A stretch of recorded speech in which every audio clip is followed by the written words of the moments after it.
Hey, for this video presentation, I'm going to be discussing the economics concept of barriers to entry. So, in simple terms, barriers to entry are obstacles that prevent new businesses or firms from entering a particular market. A business would obviously desire to bar others from entering their markets as they would see less competition, more consumers, and this ultimately leads to larger profits. However, barriers to entry can be particularly harmful to consumers, as limiting competition can result in higher prices, reduced product innovation, and decreased quality of product. So there are four main strategies in which a firm can deter others from entering their market.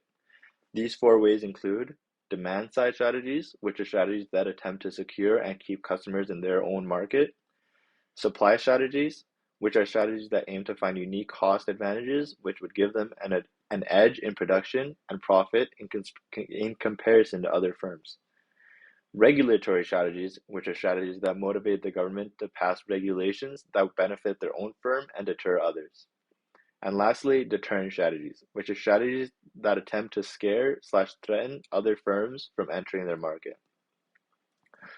So a real life and recent example of this can be demonstrated by pharmaceutical companies, and particularly in the manufacturing of the COVID-19 vaccine.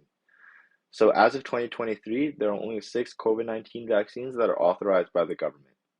For companies that are not authorized by the Canadian government, doing so is a very lengthy and costly process that may not necessarily be worth it to deal with.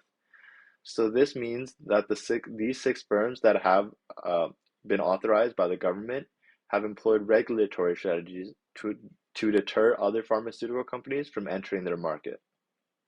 Additionally, most consumers of COVID-19 vaccines already have received vaccine shots from one of these six companies, and in most cases, consumers would want to receive additional booster shots from the same company for safety and comfort reasons. This keeps customers wanting to get vaccines from the same company, which is ultimately a demand-side deterrent. So overall, barriers to entry can have significant consequences for consumers and the economy as a whole. It is important to recognize and address these barriers to ensure that markets remain competitive and that consumers have access to a wide range of goods and services at fair prices. Thank you for listening.